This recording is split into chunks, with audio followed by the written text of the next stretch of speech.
وعمانتا سي رسمية وسوق gaba-gabeeyey kulankii sanadlaha ee Wasaarada Horumarinta Caafimaadka Qaranka Jamhuuriyadda Somaliland oo lagu qabtay Hotel Mansour ee magaalada Burco ee xarunta gobolka Togdheer. Kulankan oo lagu eegayo qorshihii sanadkii tagay laguna oo doorasayay qorshaha sanadka cusub ee Wasaarada Horumarinta Caafimaadka Qaranka Jamhuuriyadda Somaliland. Kulanka waxa soo xiray wasiirka Wasaarada Horumarinta Caafimaadka Qaranka Jamhuuriyadda Somaliland agaasimaha guud ee Wasaarada Horumarinta Caafimaadka Qaranka Jamhuuriyadda Somaliland. iyagoo arrimahaasi ka hadlayna waxaa hadaladoodii ka mid ahaa sida tan inaad ogaataan inuu shirkan aynu halkan ku qabsanay uu ahaa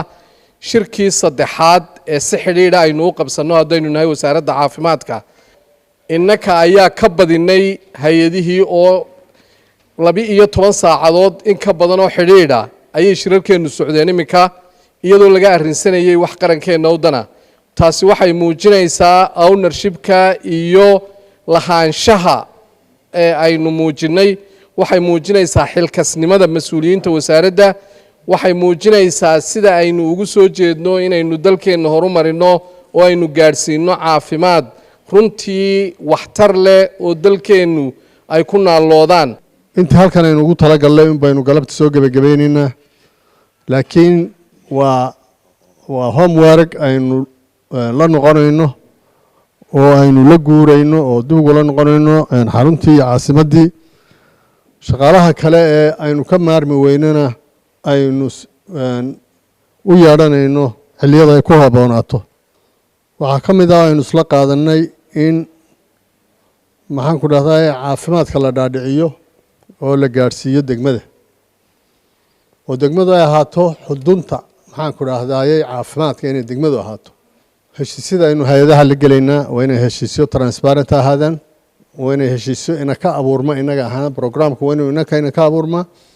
marka MOU-da ama LOA-da la gaadhana waa inuu mid aynu ka qayb gallo aynu wada samayno inuu ahaada waxaan ka digayaa